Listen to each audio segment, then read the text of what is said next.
एक भी point miss नहीं करना। सारे आपके काम की बातें, अपना एक्सपीरियंस शेयर करूँगी और अपने बारे में भी बताऊँगी और आपको भी बताऊँगी कि आपने क्या करना है। अगर मेन्यू या फिर आप लोग डील लगाते हैं तो किस तरीके से लगानी है, तो ये सारी बातें आज आपसे शेयर करूँगी।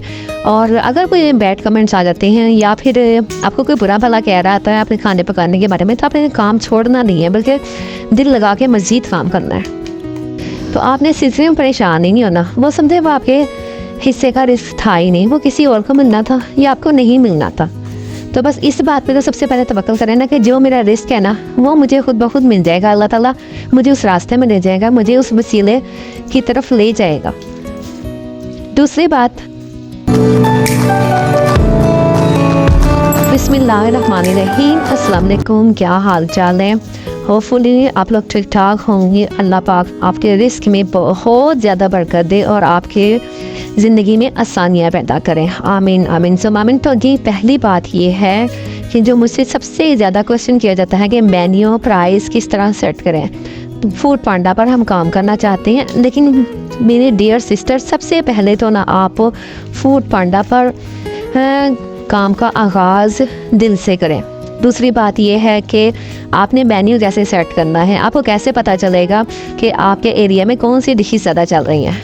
मैं जो आपको पर्सनली जो मशवरा दूंगी ना वो ये है कि लंबे चौड़े मेन्यू में जाने की ज़रूरत नहीं। सिंपल आसान सी डिशेस रखें कि आपको आइडिया हो सके शुरू में कि लोग आखिर क्या चाहते क्या हैं इस एरिया में। आप जिस एरिया में भी रहती हैं आपको नहीं पता अभी, क्योंकि अभी आपने फूड पांडा का काम शुरू करना है, कि लोग यहाँ पर क्या कुछ ज़्यादा खाते पीते हैं। वैसे तो हमें ऑलराउंडर नज़र आ रहा होता है कि लोग फास्ट फूड पसंद करते हैं, लोग बिरयानी पसंद करते हैं, लोग जो है ना चिकन मटन के सालन पसंद करते हैं। लेकिन फिर भी आपने शुरू में जब आपने मेन्यू सेट करना है ना अपना, तो नाश्ते से शुरू करेंगे आप लोग। अंडा पराठा, अंडा ऑमलेट, अंडा शामी, इस तरह की चीज़ें, छोटी छोटी मीठा पराठा, भरे हुए पराठे, ये चीज़ें आपने बनानी है, क्योंकि ये जो है ना लॉस लेस चीज़ें हैं जिसमें यानी कि कम नुकसान होता है। कि अगर खुदा न खास्ता कोई रिटर्न लग जाए या फिर आप को वापस आ जाए या फिर आपके सेल आउट ना हो, तो आप घर में खा सकें उसे। आपका यानी कि उस दिन आपने खाना नहीं बनाना होता घर में। आप यूँ समझें कि अगर खुदा न खास्ता मेरा सेल ना हुआ तो यही वाला खाना हमने भी खाना है। और अमूमन जब जिनके किचन चल भी पड़ते हैं ना, तो वो लोग भी यही ट्रिक लगाते हैं कि जो खाना जैसे कि घर के लिए बनता है उसको थोड़ी सी क्वांटिटी बढ़ा के तो वो सेल पे लगा दी जाती है, डील पे लगा दी जाती है। तो पहले आपने चेक करना है स्टार्टिंग में कि यहाँ पर किस चीज़ों की ज़्यादा डिमांड की जाती है। और वो एक तो चेक एंड बैलेंस ये होगा ना कि आपको ऑर्डर्स आएंगे तो उसी से पता चल जाएगा कि आप कि हाँ कौन कौन सी चीज़ें जो हैं वो ज़्यादा सेल हो रही हैं। दूसरे आपने अपने इलाके, अपने एरिया का जो है ना होम शेफ़ को ओपन करना है। अपने फूड पांडा जो ऐप है वो अपने मोबाइल में डाउनलोड करें और फिर उसको चेक करते जाए रोज़ बरोज़ के रोज़ जो मेरे इलाके के होम शेफ़ जो हैं वो कौन कौन सी डील लगा रहे हैं, कौन कौन से खाने हैं। क्योंकि और जिनके आपने देख लेना है कि उनकी जो है ना कब से काम स्टार्ट हुआ। कम से कम किसी ने 1 साल पहले काम शुरू किया हो, 2 साल पहले काम शुरू किया हो, तो उनकी आपने ना देखने की कि उनको एक्सपीरियंस ज़्यादा हो चुका होता है। उनको पता होता है कि हमारा जो है ना वो ये चीज़ें जो हैं इस आके के लोग ज़्यादा खाते हैं। तो आपने उनके मेन्यू, उनके डील निकाल के चेक कर लेने, जिससे आपको पता चल जाएगा कि मेरे इलाके में, मेरे एरिया में ये वाले खाने ज़्यादा सेल हो रहे हैं। और एक दूसरी वजह जो होती है ना खाने सेल होने की, वो आपके हाथ का टेस्ट होता है। कि जब तक आपको शौक नहीं होगा, जब तक आपके हाथ में टेस्ट नहीं ना होगा, खाना सेल नहीं हो सकता। एक और तीसरी जो चीज़ है ना कि खाने की पैकिंग बहुत अच्छी होनी चाहिए। तो पैकिंग अच्छी होगी वो, यानी कि अब मैं ये नहीं कह रही कि बहुत महंगी पैकिंग हो, साफ़ सुथरी पैकिंग होनी चाहिए। थोड़ी सी आपने डिस्पोजेबल बॉक्स जो सस्ते वाले होते हैं ना वो यूज़ करें। अभी आपने खूबसूरती की तरफ नहीं जाना, आपने सिर्फ ये देखना कि डिस्पोजेबल पैक यानी कि होने चाहिए। और ऐसे होने चाहिए, पैकिंग ऐसी होनी चाहिए जैसे कि ग्रेवी वाला सालन है ना, तो वो आपने पहले किसी शॉपर में पैक करना है। जैसे कि दूध वाले होते हैं या फिर ये चनों वाले से हम चने लेकर आते हैं, या फिर हम कोई होटल से खाना लेके आते हैं। उन्होंने सिंपल, क्योंकि उनके होटल चले हुए होते हैं तो उनको ज़रूरत नहीं होती, वो बस पैकिंग ऐसी करते हैं। वो शॉपर्स ऐसे यूज़ करते हैं जिसमें रबड़ धागा वगैरह इस्तेमाल हो, तो वो फिर अपने रायता वगैरह भी इसी तरह सेंड करना है ताकि गिरे ना, जो जिस कस्टमर ने ऑर्डर किया है ना उस तक आराम से पहुंच जाए। और छोटा सा डिस्पोजेबल बॉक्स लें, उसमें बंद करें और उसको टेप से अच्छी तरह चिपकाएं, ताकि अगर राइडर ऊंचे नीचे रातों से गुजरता है या फिर दौड़ाता हुआ मोटर बाइक लेके जाता है तो आपका सालन ग्रेवी गिरा हुआ ना हो। तो फिर इस तरह ताकि कस्टमर तक बिल्कुल सेफली पहुंच जाए। तो मैंने बहुत से देखे हैं ऐसे रेस्टोरेंट वगैरह, ऐसी बहुत सी होम शेफ़ देखी हैं जिनका शॉर्ट मेन्यू है, बस वो 1-2 चीज़ें 3 चीज़ें लेके चल रही हैं, वही उनकी सिग्नेचर रेसिपी है, तो बस उसी पे वो काम कर रही हैं और इसी वजह से उनको ऑर्डर्स भी ज़्यादा आते हैं। और मेरे ऑर्डर आने की वजह भी यही है कि एक तो मेरे हाथ में टेस्ट माशाल्लाह से बहुत है, और दूसरी बात ये है कि मैं हर चीज़ का जो है ना हाइजीनिक का बहुत ख्याल रखती हूँ, सफाई का, पैकिंग का बहुत ज़्यादा ख्याल रखती हूँ। तो आपने भी इसी तरह ही करना है। तो इंशाल्लाह जब लोगों को एक दफ़ा टेस्ट का पता चल जाता है ना, तो फिर लोग एनी हेजिटेशन यानी कि कोई भी उसके बगैर ना हिचकिचाहट के बगैर लोग काम करते हैं, ऑर्डर करते हैं, और वो लाजमी फिर वो कहते हैं कि बस इसी रेस्टोरेंट से मंगवाना है, इसी होम शेफ़ का खाना है। बिल्कुल जब घर का जायका मिलेगा ना, तो फिर क्या वजह है कि लोग कहीं और जाएं।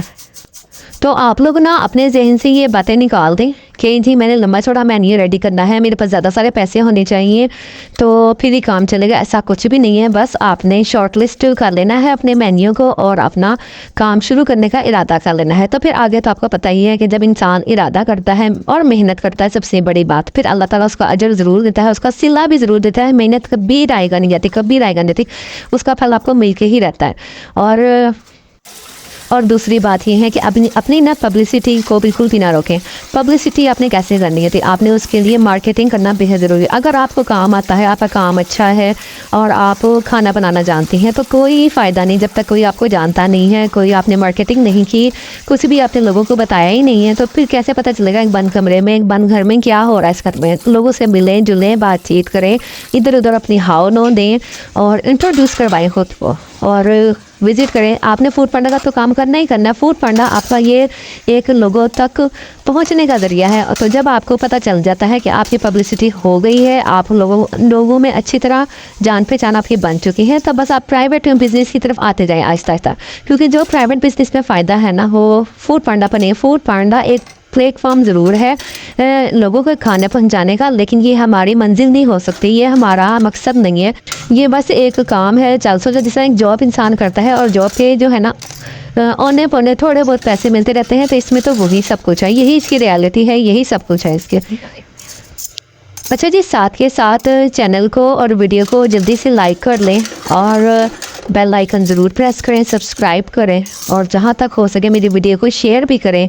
और एक और बात है कि आप लोगों ने ना डिसहार्ट नहीं होना होता कि शुरू में जब कभी आपका काम चल रहा होता है ना, तो आप लोग डिसहार्ट हो जाते हो, बैड कमेंट्स आते हैं। नहीं दें, आपने अपना काम जारी रखना है और फिर आहिस्ता आहिस्ता आपकी रूटीन बन जाएगी। बस जो आपकी डिशेस ज़्यादा सेल हो ना, उसी पे आपने काम करना है, उन्हीं को आपने सेल आउट करना है, उन्हीं को बार बार आपने ना लगाना है अपने डील पर और अपने मेन्यू में सेट करना है। तो इंशाल्लाह ताला आपका काम चल पड़ेगा होपफुली।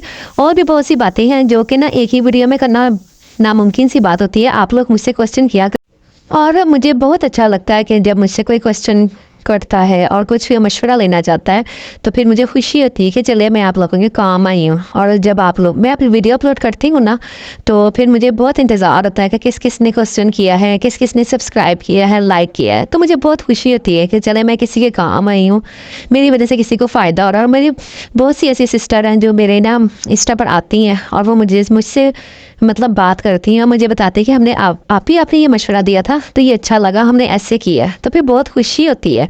तो यही चीज़ है कि इंसान को दूसरों के काम आना चाहिए। तो ये आपका अपना चैनल है, आप मुझे क्वेश्चन किया करें, आप मुझे लाइक भी आप ज़रूर करके जाया करें, ताकि मुझे पता चले कि कौन से लोग हैं जो मेरी वीडियो को पसंद कर रहे हैं। और हो सके तो ये भी बताया करें कि आप लोग किस शहर से, किस मुल्क से और किस एरिया से देख रहे हैं, तो ज़रा इन्फॉर्मेशन होती है। आप लोग मेरे बारे में तो पूछते रहते हैं, लेकिन मुझे भी शौक़ होता है कि जो मेरे सब्सक्राइबर आ रहे हैं, व्यूवर्स आ रहे हैं, तो वो कहाँ से हैं और किधर से मुझे शौक़ से देख रहे हैं, तो मुझे बड़ा अच्छा लगता है। तो अब आप लोग जल्दी जल्दी सब्सक्राइब कर लें ताकि मेरा ना 1000 कंप्लीट हो जाए। अभी तक 1000 नहीं हुआ और बहुत टाइम हो गया है। आप लोग सब्सक्राइब ज़रूर करके जाया करें, बल्कि जितने मिलने वाले होते हैं ना उनके साथ शेयर किया करें वीडियो, ताकि उनको भी फ़ायदा हो सके, कुछ मोटिवेशन मिल सके। तो फिर मिलते हैं कल की वीडियो में। ना एक मैंने अनाउंसमेंट भी करनी है, तो इसलिए कल की वीडियो लाजमी वॉच कीजिएगा, वो रमज़ान से रिलेटेड है। तो फिर आप लोगों ने मुझे इसके बारे में बताना भी है। तो चले फिर मिलते हैं, अल्लाह हाफिज़।